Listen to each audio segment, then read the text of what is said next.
History laid the foundation that informs our conversation. Welcome to the classroom. From the church to the streets, and even in the suites, and all around the world. I'm gonna keep it real in the classroom. Fannie Lou's classroom. Fannie Lou's classroom. Fannie Lou's classroom. Good afternoon. Good afternoon. We're so excited to have you with us yet again on Thursday at 12 o'clock noon Central Time for Fannie Lou's Classroom. And we want to remind you, as always, to follow us, to let people know to follow us on Instagram, on our Facebook page, Fannie Lou's Classroom, and subscribe to our YouTube channel so that you can be alerted when we go live, but also like it and make sure you share with everyone else. And as always, we want to shout out our all-female production team. Now, Roche is still not with us. She playing hooky again this week. So Brooke is holding it down, the sound engineer, all by herself today. Yay. Thank you, Brooke. So, of course, in the studio we have, now you see her on camera today, our executive producer, Candace Lowe. Shanika's off in the corner as always. Cheryl was about to be on screen, but she was able to escape it today. But we are thankful for our entire Fannie Lou's Classroom team. And thank you for being with us on today. And as always, we want to get started with just a little bit of something we want to center ourselves around and give thought to in Fannie's class.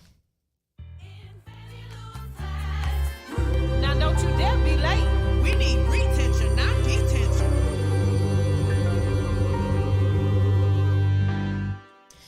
So I'm sure if you've been following the news this week, you have probably seen several videos that have surfaced. Candace, have you seen the videos that have surfaced around Sesame Place and the snubbing of the black children? And so I know when the mother initially posted the video, you always got some of us who are like, hey, y'all taking this too far. That's not racism, et cetera, et cetera. And lo and behold, right, other parents began to post all these videos showing these characters, right, ignoring the black children and immediately embracing the little white children. And I thought to myself, well, now the black children can't get love from a cartoon character. We are in serious trouble, right? So I just want to take a little bit of time because I think this also will connect to our amazing guest today and what we want to talk about. But for me, just seeing that, and Cheryl and I talked about this actually yesterday, is in terms of, I made the comment, I hope that memory does not stay with those young black girls, right? And Cheryl, how did you respond? So my response was, I think that however faint that memory may be, it is imprinted on them forever. I don't think they walk away from this not being affected in a negative way. I don't see how that's possible. And so I was like, you know what? She's right? Because I was just hoping, right, for them. Because I know what it means to have memories of not feeling, of someone making you feel less than, that you're not as valuable, right? And that's where I was coming from. I just hope they don't have that memory. But I think Cheryl is right. That is something that's there. And so for me, it was like, well, what does community do? What does the mother do to try her best, right, to negate that in a way where they know, no, you are valuable, you are beautiful, that it wasn't anything about you, that was on the person. Yes. And so for me, I also want to turn the attention to, right, this idea of we do a lot to try to humanize black people, right, humanize black bodies, when I think we have to begin to turn it around and say, no, let's talk about what makes them less than human, that they would do a black child like that, to do a child that way in a very public way and unapologetically. Let's be clear about that, because even the company in their initial statements were being unapologetic about what happened, right? Very poor. And so then now it's not just Sesame Place. Now all these other videos are surfacing of other places where black children have experienced this. And so for me, just in terms of, even Fannie Lou's class, why we do this show is to not only talk about the structural and physical violence that we face, but it's also, for me, it's about that anchoring scripture, right? To do justice, love, mercy, walk humbly with thee. In some, translations, walk humbly with God. And for me, I interpret that as having right relationships first with ourselves. Then how do we have right relationship with others in humankind, right? And then right relationship with structures and institutions. And when I'm learning more and more, yes, we have to deal with the structures, the institutions, the political systems. But what happened at Sesame Place, that's a hard issue. Yeah. Right? So no diversity and inclusion training is going to fix that. Right, you have to really get rid of people who think that way. And so that's more of an internal thing. And when I think about Fannie Lou Hamer even, right, just in terms of how she grew up. She grew up in Mississippi in the 56, right? Same. Well, earlier than that, she was she was active in the 50s and 60s at 40 years old, so even earlier than that. Mm-hmm. And I remember distinctly in a book from Karen Crozier who talks about Fannie Lou Hamer was very grounded. Her parents were able to ground her in her blackness, ground her that she was black and beautiful, that there was nothing about her. They were being treated the way they were being treated, not because of something was wrong with them, but because of the white folks who were in the dominant social structure, how they imposed, right, that value system onto her. And I think that's what made her who she was and why she was able to do what she did. So anyway, I'm going to stop that rant for Fannie's class day. But I want us to consider, though, right, that as we are justice seekers and truth tellers and how we push for structural changes, right, how we engage in the political process to make sure that those we elect into office, institute laws, create policies that are life-giving and not death-dealing, we still have to attend to America has a heart issue. And no law can fix that, right? But we can certainly put some things in place that can kind of, I would say buffer the harm to a degree. But we have a real problem. We're not dealing with America's original sin. It continues to be perpetuated. And as we always say, the last president, right, really opened the floodgates for people to really, he made it okay. He just really, this is, we can come back to this, right? And we can go on and on down the road with that, but I won't. But that's what I want to put out there today is, usually we talk about looking back and going forward, but I just want us to really think about that. What do we need to do really to deal with the heart issue that we have in America, and how do we protect our children? Because, if I had a child taken to Sesame Place, I would never think I would have to worry about them being feel to be made less than by some characters. Yeah. Right. So anyway, so that's it for Fannie's class. And so while we have to deal with the heart issue, we also know we have to deal with the very real political, process that we have here in America and in Texas, a very challenging one. And we have an amazing guest who is more than capable of being able to help us think through what we're up against by way of the voter suppression laws that have been passed in the state of Texas and what we can do to really prepare ourselves for November. So I want to introduce our guest on today. He is Jamarr Brown. Jamarr has over a decade of experience working as a campaign strategist, a leadership trainer, a nonprofit leader. Now he is making history as the first ever Black executive director of the Texas Democratic Party. All right, let's go ahead and shout out Jamarr and give him a good old hand clap praise for that. Got a history maker with us today. So prior to this role, Jamarr served as director of civic engagement programs at Repower, stewarding partnerships in progressive civic engagement, and labor groups, and overseeing a portfolio of programs to train and support organizers, campaign managers, and staff and candidates. Jamarr also served as the national training director of Tom Steyer's presidential campaign, where he led a national leadership development program for staff, volunteers, community leaders, and issue advocates. In a previous role as organizing and training director for Planned Parenthood Texas Votes, Jamarr managed the statewide leadership development, public affairs, grassroots organizing, and issue and electoral campaign work in conjunction with Planned Parenthood affiliates in Texas.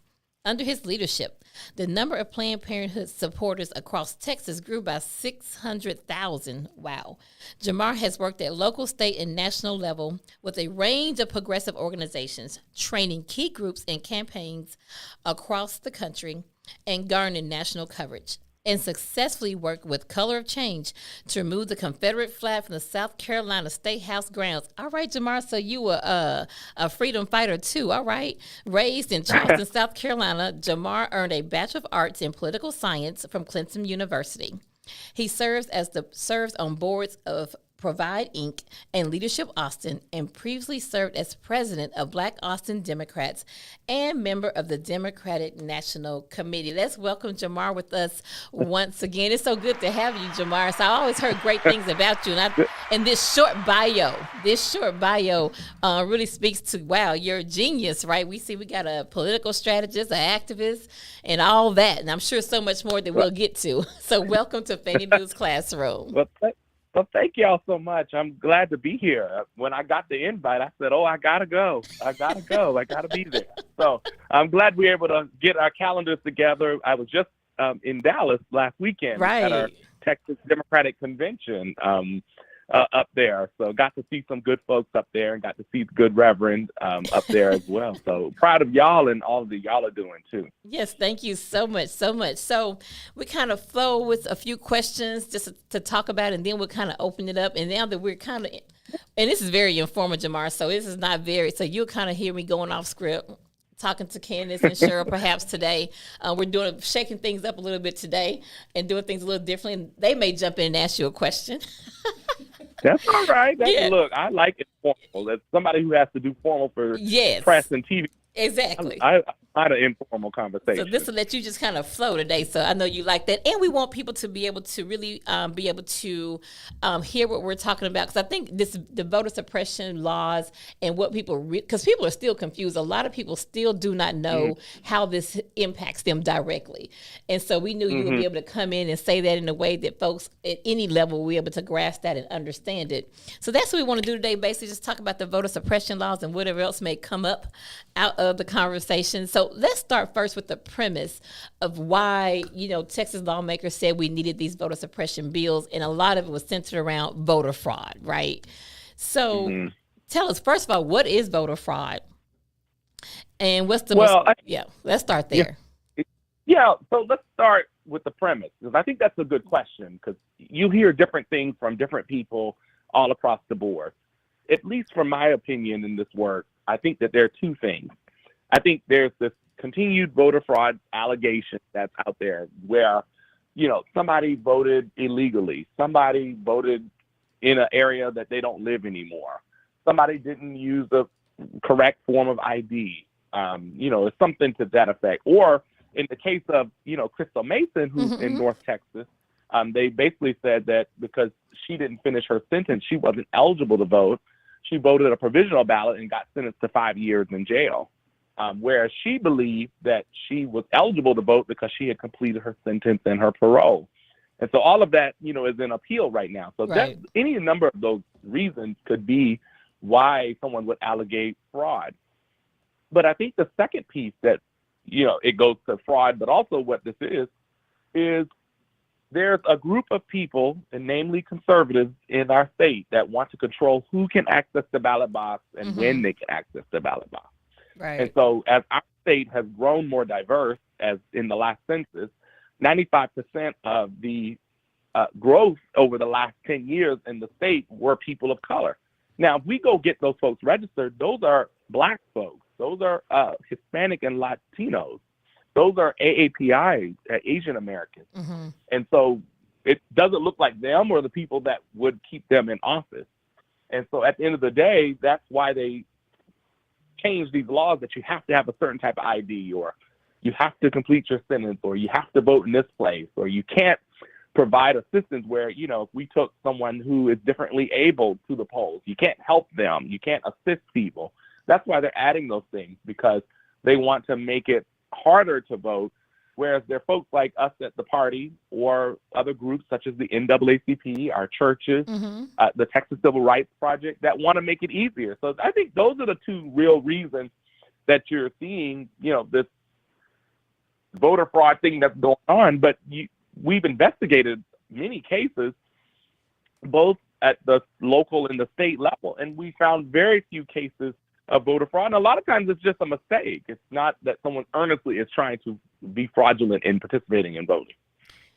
Yeah, I think that's so important to point out, because that tends to be the dominant narrative. And a lot of people obviously will pick up on it. They have picked up on it and ran with it, right? And even some of them don't believe it. We know that's just the cover, right, to really what you're getting after, and that is to maintain power, right? It's to maintain power and to maintain the ability to set laws, to build society, to govern society how they feel it should be governed, right, regardless or without regard to a growing demographic, a changing demographic we have particular needs, we have particular ways in which we want to live out life and what community looks like for us. And, and I think it's just resistance to that change and to that growth. And that is certainly. And that point, democracy was built, and a representative government was built to say that the people should elect their representatives, not the representatives get to elect the people or get to position the system that they are the representative. And so when you fight and restrict the right to vote, you are dismantling democracy. That's You're right. dismantling how our representative government is supposed to show up in our society. Yeah, and I think sometimes when I think about, I mean, we think, 1964, 65, we're like 58 years, maybe 57, 58 years of really having, I guess by law, a multiracial democracy, right? It's still fairly new, right? You have people who are alive who remember that, right? Remember when the Voting Rights Act was passed. Yeah, tell me the stories all the time when, they would try to go to the polls, they couldn't, or they had to take the test. And even in between the 2000 election, my grandfather, who is voted ever since he could vote, got turned away from the polls and ended up having to file a provisional ballot. He voted for 40 plus years at that point. Wow. Way back, that was 20 years ago. And so, when we're talking about these things that our people have been facing even 20 years ago, before these laws even became a thing, and then a black president got elected, and then these new laws all of a sudden showed up. I mean, you have to start putting the timeline together like you're doing, Right. and start saying, okay, what is happening? Why is that these laws need to be passed? Yeah, and I just think, Candace, sure, did you all want to say something? I saw you moving over there. I didn't know if you want to jump in and ask a question. Well, just to follow up kind of on your statement about your grandfather, because I remember when I voted in, I think it was the 2020 election, and it was here at Friendship West, and I had my ID, and they, checked my name, and they said, "Oh, you received a mail-in ballot."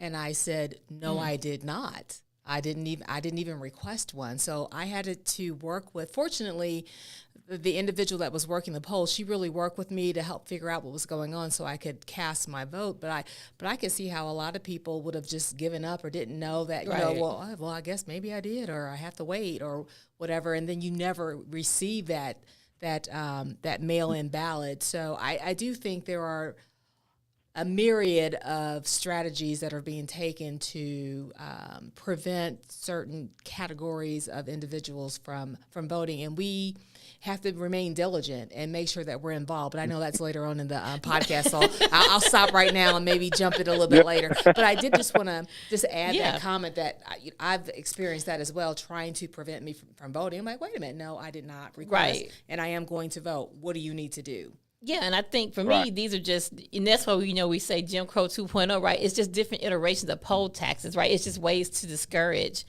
people from voting. And honestly, people worked all day, they got all these other things they're trying to manage, and they're trying to just so simply cast a ballot, and you're making it difficult. That can certainly cause people to turn away. So, Jamarr, let's get a little more specific about what are, in SB1, can you talk to us about what are some of the main pieces in SB1 that directly would impact everyday voters, right, that they need to be aware of? Let's just start with one, and then what they need to be aware of, and then how do we understand that, and how we need to, what should guide us as we think about going into November's election? Well, I think that there's a few provisions that were particularly dangerous. And one of the things I want to, and I appreciate that folks, share their stories. We need to hear those stories. And we hear that these things are happening. And like you all said, that we absolutely have to be diligent. But when you got to go back to work and you took your lunch break, or, you're on your way to pick your children up from school, or, you're running errands, or, sometimes, I grew up in a multi-generational home. Not sure how many of your listeners there may be multi-generations. You're taking care of a parent, right? You're taking care of a grandparent. And so acknowledge that we're asking people to be diligent, but also, giving name to working class people who should just be able to walk in and access their right to vote. And so I want to name that. The second thing that I think is important to name is almost 60 legislators broke quorum and risked their lives and risked arrest to stop this law. That's how dangerous this law was and how dangerous it is.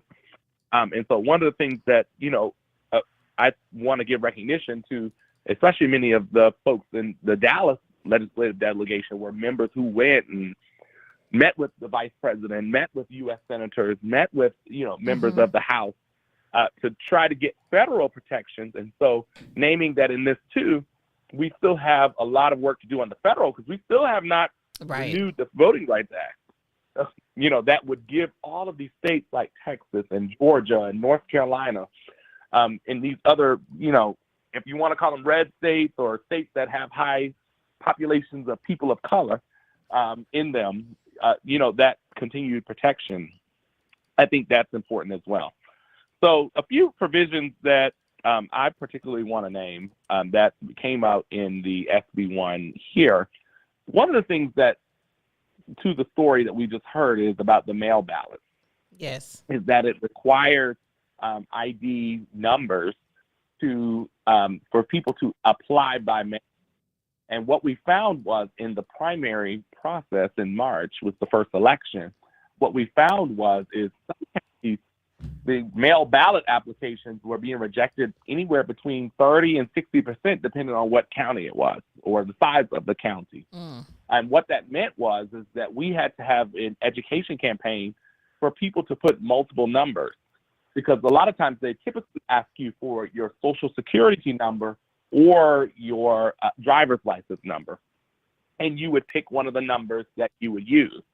Now, what would happen is the Department of Public Safety would have to share all of that data with the Secretary of State's office, which then would share with the county election offices across the state. And a lot of times that data wasn't correct. So if you put your social security number and they didn't have the correct number, your ballot application was rejected. Or if you got a new license or something to that effect, it was rejected. And so we had a campaign, and Want to Drive Here, that if folks are particularly interested in voting by mail in this fall, that you put both of those provisions there also as well. So the mail ballot piece was really confusing for a lot of people. And they changed those laws because they tried to say in 2020, where we did see an uptick, but we also were in a pandemic. So a lot of folks did vote by mail because they did not want to be exposed in the pandemic. Also as well. So that's one. Two was there was a provision in the legislation that required you, if you were assisting an elderly voter physically at the polls, or assisting a voter that experienced disabilities, or voters that may speak another language, that you could face felony charges if you just go simply beyond helping the person mark their ballot. And what they were doing in that provision was accusing people of telling people or coercing people how to vote in those particular things. So there was an affidavit that you were supposed to sign. If I'm taking my 90-year-old grandmother, for example, to the poll, I would have to sign an affidavit. But you also, in that affidavit, have to reveal if you're being paid or not. So it's a paid, am I her paid assistant, or am I her actual caregiver in those particular pieces as well? And so that was a huge provision that was particularly dangerous. Yes. At one point, they were trying to cut out Sunday voting. We did fight that, right? And get rid of that. As y'all know, I've done sold to the polls, and that obviously would target Black voters, right, in particular as well. So one of the things I think that those are the two big important pieces, but the other piece that was particularly important that I'll share and then we can all discuss was the intimidation aspect that voters would be open to. Yes. Where there could be people in the polling locations that could watch people both inside and outside. And there were a lot of provisions around that. And so I will just say in the voting that I've voted at least 3 times this year already. I did not experience that, but we know that in some communities, especially in rural and suburban areas, people could experience somebody at the polls trying to intimidate them. There's so many other provisions, but I think those are some of the more dangerous ones that people would immediately feel if they showed up to go vote. Wow. That was amazing. And I think those are the things that we have to make sure people hear very succinctly and very directly, right? Because nobody's going to read all of the whole bill, right? And all of what it says. And I think you've done a brilliant job just saying, this is what it means. And here are the ways that you need to be mindful of as you enter into these spaces. So one thing I heard that I want to reiterate is if you request a mail-in ballot, that it's best to put both of the numbers on the actual ballot as well as the envelope, because it's required for both the ballot and the envelope, correct? Yes, yeah. Go ahead and put both numbers so that they can run both numbers in the public safety and other data systems. So if one didn't work, and hopefully the other one worked, and that helped cure. Because what you would have to do is, if your ballot application is rejected, there is a process that you can cure it. They can send it back to you. You can correct it and send it back in. But obviously, working class people, Yes. sending something, having it sent back, and then sending it back is time consuming. So I tell people, just put both on there Yes. now and then let them work it out. And we found that a lot of people were able to then get their application approved, which would get their ballot, as well. And then put both the numbers on the ballot. Every item, just put both the numbers so that you can constantly keep the process moving. Yes, I want to make If- sure we reiterate by that mail. part because I think that's important. And the other thing that you brought up and mentioned, because I want people to understand what to expect when you get to a polling location, and that is a possibility that a poll watcher could be there. Right. And it's just to be alerted about that and not be intimidated by that, to go in, handle your business and leave. Right. Don't allow them to, intimidate to the point where you just feel uncomfortable and you turn around and walk out and not cast your ballot, because that's the whole purpose and goal of doing it. And I haven't experienced that. I voted I voted 3 times this year. Well, I'm at Friendship West too, so I wouldn't, I don't think we would have had that here. But I think that's so important to your point. There are a lot of places where that can certainly happen, and how we can alert people to let them know that that's a possibility. And I think Candace wanted to jump in here for a second. Yeah, I was going to share how the provision around the caregiver, that affects my family directly, because I have an aunt who has mobility issues. And so my mom is a person that takes her to the poll. And so my fear looking at that is, if my mom checks a wrong box with, putting how she helps my aunt, or, she's helping her with the button or something, how that can affect our family. So that's been a conversation I've had with my mom. Like, maybe maybe we can't take out Marilyn to vote, because they've been so used to pulling up to drive in, putting it in the car, and she can do it that way. She now has to struggle to get to, the inside to vote and have nowhere to sit. Mm-hmm. So. And I do want to share some news that came out today. Oh, and I'm yes, not sure if please. folks saw this. So the Lord may have had it that we had this podcast Yes, today. absolutely. But what came out today is a federal judge did block restrictions on voters' assistance, also as well. So okay. my understanding legally is that the state is not appealing right now. So yes, we should still keep an eye out and be vigilant and all of that. But a lot of that assistance stuff, you should still be able to do some of that coming this fall. And I think we're trying to learn the legal aspects to, Right. Do a voter education campaign. For sure. So we are thankful that some of the federal judiciary has blocked some of this stuff. Thank goodness. But obviously they have not blocked all of it, Right. Right. So, and another thing, and I think you've pretty much touched on this, because I want to talk about how this bill in particularly suppresses African-American population. But I think you've even touched on that, even sharing your story about your grandfather, the Super Sunday, what they tried to do. Souls to the Poll. You see how old I am. I'm calling it Super Sunday. Souls to the Poll, Super Sunday. Sunday, Souls to the Poll. It's all the same thing. But now I want to turn attention to also, because so many people are trying to do what they can to educate people to begin to organize and prepare for November. So, and reading your bio, we see you also are gifted in the area of being an organizer. So what would you say to someone who perhaps maybe a seasoned organizer, or someone who's feels compelled to finally get active and involved because they see the dangers, the harm that SB1 does to communities? They decide, you know what, I want to do some kind of organizing. What can I do to ensure that people, as much as we can, still have access to a free and fair election? So what advice would you give someone? Yeah, absolutely. There are a couple things. There's 2 things that I would, 2 paths I would give people. One of the things is it's institutional for me. And what we're doing at the party is we're hiring a poll watcher, program manager, people who can work at the polls. And what people don't realize sometimes about the polls, those are paid roles, right? If you're a poll worker, if you're an election judge, those are paid positions. And I would like to see more of our organizers, more of our people actually go be election judges, because when you're the election judge, you get to make the decision, right, within the laws, within the rule, in that particular polling location, so that if a voter experiences some sort of difficulty in accessing the ballot, you're there to troubleshoot. You're Right. there to make the decision. You're there to course correct if that's necessary. And I think that we underestimate people being election judges and poll workers. So that's one thing I would tell people is organize people in your community to do that. You can get trained by your county election administrator's office on all the particular rules and all the technical and, how to use the machines and the process and, all of that. There's training that's available at the local level.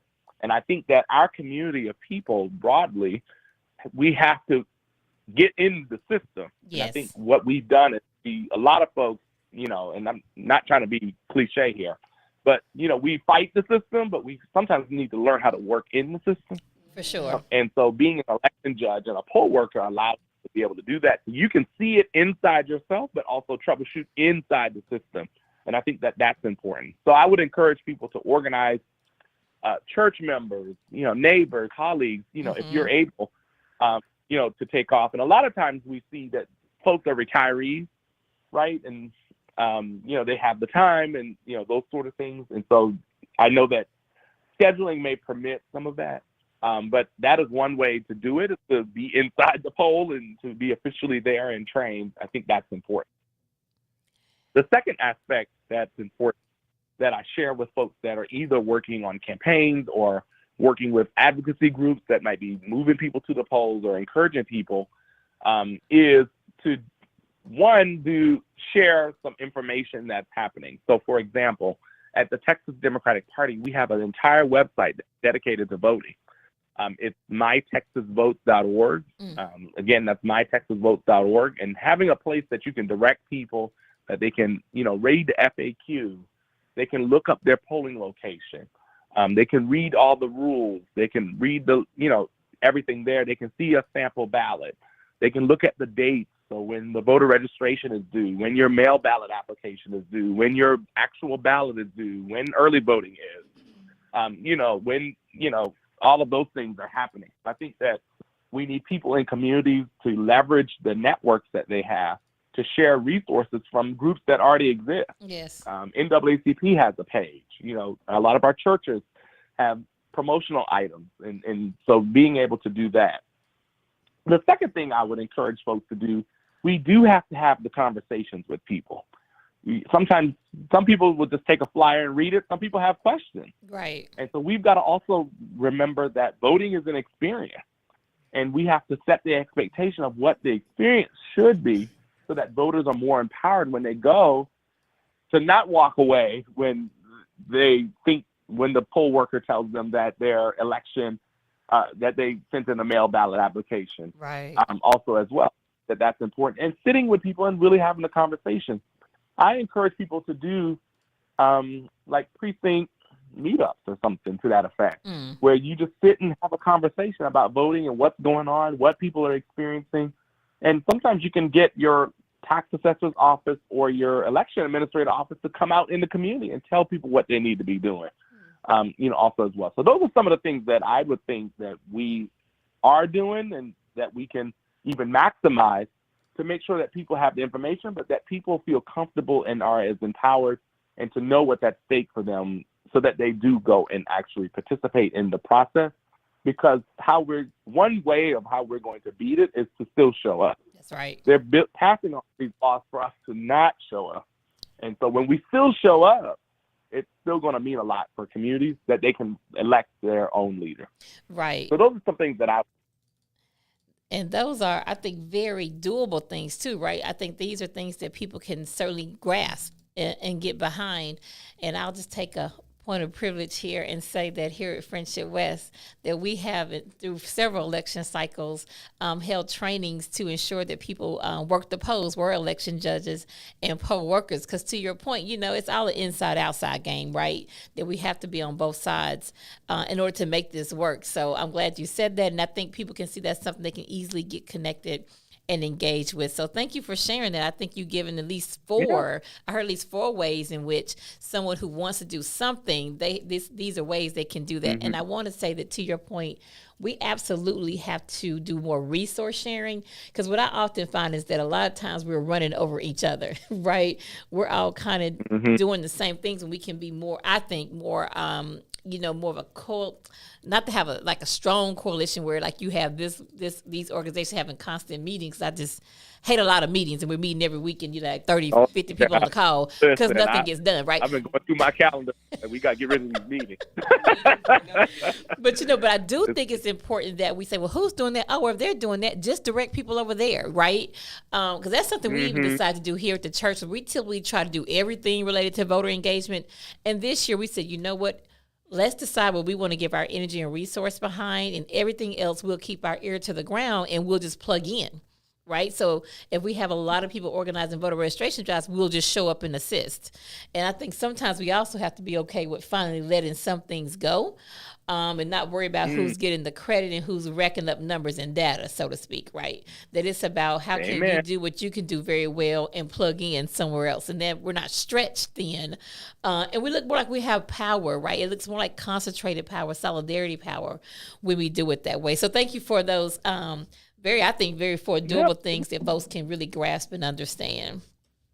Candace, were you getting ready to say Absolutely. And something? there's no need to reinvent the wheel, to your point. Yeah. I think a lot of times we spend a lot of time, my name needs to be on it, my colors, my da-da-da. And, Where my logo. it is what it is. But at the end of the day, That's right. when resources sometimes are limited, Yes. we don't have a choice but to gather and maximize, what we have so that we get the most reach from people. And everybody has a different group of people that they reach, right? Right, exactly. So, there are folks that in your church. There are folks that may attend another church. There are folks that don't go to church, So how can we still all work together to reach as many people in the community? Because the issues that we're facing still impact all those people, and giving them that point to the process is important. So I completely agree. Yeah. Now, you may or may not be able to answer this question, but I want to see if you can give me a preview of coming attractions. So I'm going to ask this question.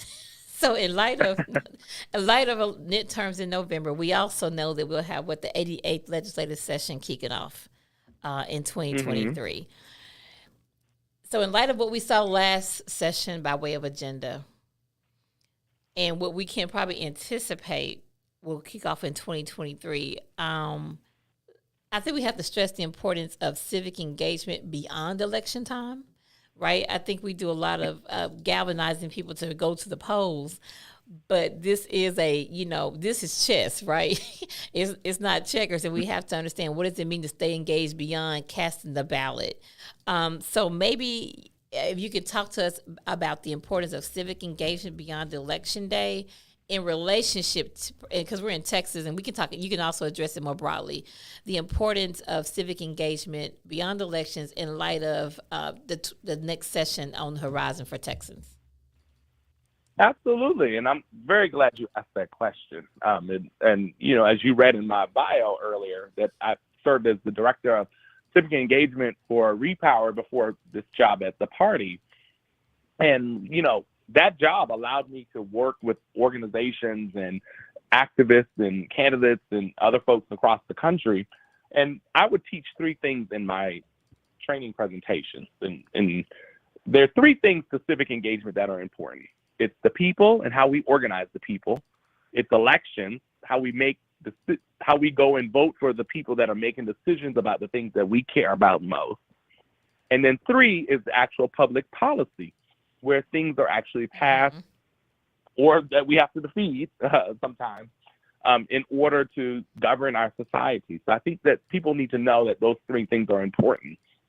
And it's sort of like a circle, right? It's not a square where it stops. It's a circle, always going. And so it is important that as we go to the election and we elect the decision makers, we got to hold them accountable, and we have to constantly let them know what issues are happening in our community and where we stand on the issues. Because a lot of times people will forget the elected officials work for us. Right. Right. We don't work for them. That's right. They work for us. They ask for our vote. We took time out of our lives to go give them our vote and our trust and our confidence. But it's also our responsibility to hold them accountable, to praise them when they do great things, but to also raise concerns when those issues impact us in that way. So I think that that's fundamentally important. I tell folks to look at every election like a nonprofit board. And if you know, on a nonprofit board, every year you do a performance review of the executive director, right? What are the things that that executive director does really well? What are the points of feedback, and how do we improve? And I consider every election as our performance review. But we can't do a performance review on something that we're not involved with. Right. Right. So how are we going to be able to say, yes, we support what this elected official is doing in our community if we're not engaged on, the school board meetings, the legislative meetings, those sort of things? I certainly understand that as working class people, we can't be at every meeting because there are a lot of meetings. But at least when there are big issues that are going to bring about some kind of change in our community, we've got to keep our eye on the ball. Right. And if we don't like it, then we can vote for somebody else. And that's the point of our democracy. And so I think that it's important to make sure that you're visiting with, in this case, your legislators. You're sending notes to them. You're talking to their staff and keeping them abreast as to what's going on. If you can go to Austin, that's obviously sometimes resources and time permitting. Testifying, because what has to happen is, what people don't understand is, a lot of times the lobbyists are showing up.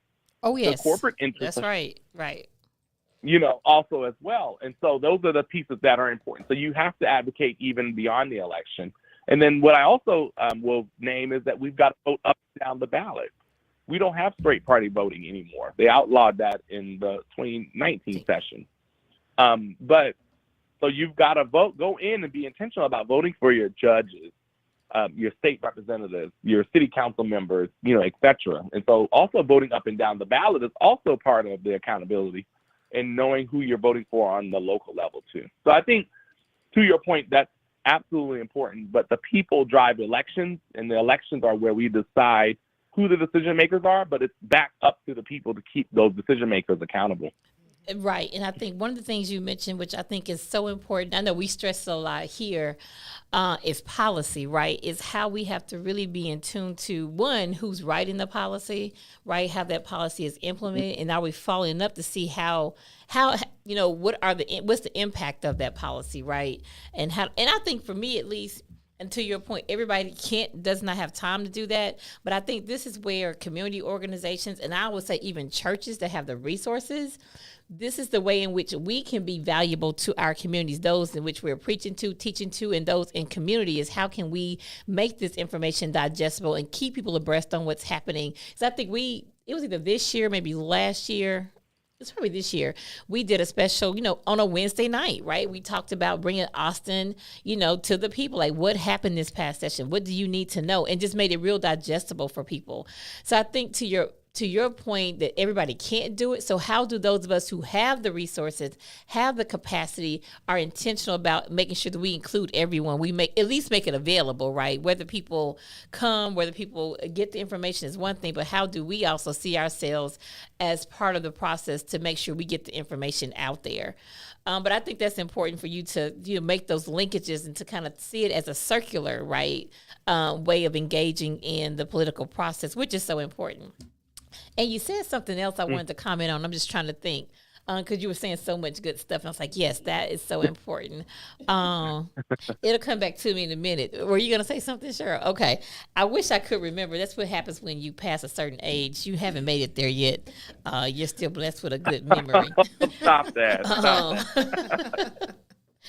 But, that's what I was going to say. Yes. So, because I think it's important too, right, in terms of how you laid that out, for people to also remember, when you don't hold your elected officials accountable, you're really giving up your agency, right? You're giving up your ability to really, how you envision your community to look and to have the access to life-giving, life-sustaining resources. That's really in your power, right? But that's all about how you keep your elected officials held accountable, right? And I also think, I always tell people, and I love this, I was in a advocacy training class, it was years ago, and they were giving like these commandments, 10 commandments on, advocacy. And the first one was thou shalt not knock, right? And it was this notion of, and what I always say, City Hall, that's the people's house. Like, that's your house. You should walk in there. You belong there, right? You should understand that you just go right in and you have these conversations and you talk to those who are sitting and serving your community, right? So it's also feeling comfortable enough to know that you actually have that power to go and have these conversations. I just think perhaps people may be somewhat intimidated, thinking they have to know a lot, but it's really about going and voicing your concern, right? It's about voicing your concern and what's important to you and being adamant about that, but also being consistent. Because to your point, the lobbyists, because we know we all see them, right? They're there all the time. Right. So it's how do we, with our limited, because they also have a lot of money. Let's also be clear about that too, right? So some of them are paid to be there. And when you have like a church or other organizations, we do what we can. We try to be present and be very, be specific about who can go down and who can testify, et cetera, et cetera. But I think it can be done. It's enough of us to do that if we organize in a way and we communicate in a way where people feel like, oh, I can be a part of that. I can do that. I can plug in here. I can plug in there. So they really see it's very accessible. You don't have to be intimidated by your elected officials and what seemingly the power they hold, because you give them that power. So really you have the power. I believe in people power all day, every day. So that's what I wanted to also bring up when you were talking about what people need to do and how we need to be engaged and involved in that. So is there anything else you want to, because what we now do, Jamarr, is shift kind of into like a parlor conversation where we now get away from, because, we're so much more than our profession. We're so much more than what our bio says. We're well-rounded people, and I like to learn more about who people are. And I like people to kind of hear what other people have going on in life. So it's whatever you want to share, like what makes Jamarr happy? What brings you joy? And I want to hear about you being raised in Charleston, South Carolina, too. That makes you a different kind of brother, so. I was raised in Charleston, South Carolina, so the water brings me a lot of joy. So I'm actually about a week from now going on a vacation to the Hamptons with some of my cousins. Okay. We're going to be black and bougie. Come on now. And you can do that. You deserve that. So we're spending some time at the beach. I love sitting by the water and just the peace and serenity of it all. Really just allows me to channel and to refocus. But I love to swim. I love kayaking. I've been whitewater rafting in the Jordan River before. And that was fun and all that. So I love the water. That brings me happiness, peace, and joy. And then after our convention on Monday, I was able to get a massage and mani-pedi. I like self-care. Okay. Yes. And I've had to learn, in over a decade of doing this, and even folks who've done this longer than me, they've always said you've got to stop and do your self-care because you can't pour from an empty cup. That's right. One of my mentors told me that once, and I've always carried that yes, I will do the work and do that work in company with others. But if I can't take care of myself, how am I going to take care of my others or take care of my community? And I've always held that. I love movies, so I'm a big Netflix guy. Not watching anything on Netflix right now because I haven't had a lot of time off. But I love reality TV. So, being able to find those kind of activities that's outside of work that I can just unplug is important. So that's the thing about Charleston, that I learned a lot about water and swimming early and, all that jazz. And then I've been in Texas now almost 9 years, almost 10 years. So, and on the ground doing this work on a bunch of different issues and with different candidates. So that's what I like to do. So if anybody wants to go swimming or go to the beach or something, y'all tell me what date and time, I'll be there. Candace got something for you. We want to go to the Hamptons. Okay. I'll pay for my flight. My cousins planned the trip. I just showed up and paid my money because I didn't have time to plan. But I think that's so important, right? And that's why I like to hear, what people are doing outside of work. Because, we're so much more than what people know us as professionally. And in my case, it's more vocationally, right? That we're so much more than that. So I thank you for sharing that, because people need to know we're people too, right? And it's not all we do. And to your point, the work that we do, we have to engage in self-care. That is so important. And folks will tell you, I believe in that, and I will get away. I told somebody was on another podcast. They asked me a similar question, and they're like, "Oh, what are we gonna get you?" A little bit before my birthday a few months ago, and they were like, "What do you? Someone want to get you a gift coupon? Let Lloyd use you." I'm good. So, you've got to. You can't pour from an empty cup. And that's anything. That's whether it's politics. That's whether right. It's the church. That's right. It doesn't matter what you do. We're still humans. We're not robots. That's right. And we have to, because, people will run you in the ground if you let them, right? Mm-hmm. So it's so important. So, wow, this has been a great time. I really enjoyed you being on the show today. This is awesome. We'll have to have you back probably when we get close to the midterm elections. Perhaps maybe we do a special podcast to really make it more live and more close to the action, if you will, with people who will probably have more questions, right? We may have more ways in which we need to make sure we're keeping people abreast on what's happening and hearing people. Let maybe people call in and say, this happened at the polling location I went to today, et cetera, et cetera. So thank you so much, Jamarr. We appreciate you being with us. Can we thank Jamarr for being with us today on the show? I'll be at gate number 11. Okay, that's right. So, Jamarr, enjoy your vacation in the Hamptons with your cousins. Love on each other and just enjoy life so you can come back ready to get back. Stay in this fight. As Angela Davis would say, freedom is a constant struggle. Absolutely. And thank you all so much for having me. I'm glad to be on. I need to come visit church. You do. Whenever let us know when you want to come. I actually saw Reverend Haynes on last Friday evening. I need to come and stop by the church. So let's work that out. Yeah, absolutely. We'll definitely make that happen. Yeah. Okay. Great. Well, have a great day. So much. This was wonderful. You're welcome. Thank you. So that was an amazing exchange and conversation, robust conversation around the voter suppression bills here in Texas. And even if you're watching from a different state, and if you're in a southern state, you probably have variations of these bills as well. So we certainly encourage you to look out for perhaps websites, as Jamarr has mentioned, that could have a central location for you to get all the information you need to know, any and all things related to voting. And certainly if you even reached out to us at Friendship West, we probably direct you to a place to go in the state in which you live. So thank you for joining Fannie Lou's Classroom again on today. And remember to like us on Instagram, like our page on Facebook, and subscribe to the YouTube channel and tell other folks that you know about Fannie Lou's Classroom. And as always, we look forward to seeing you again next week, 12 o'clock Central Time, right here in Fannie Lou's Classroom. In Kansas saying peace.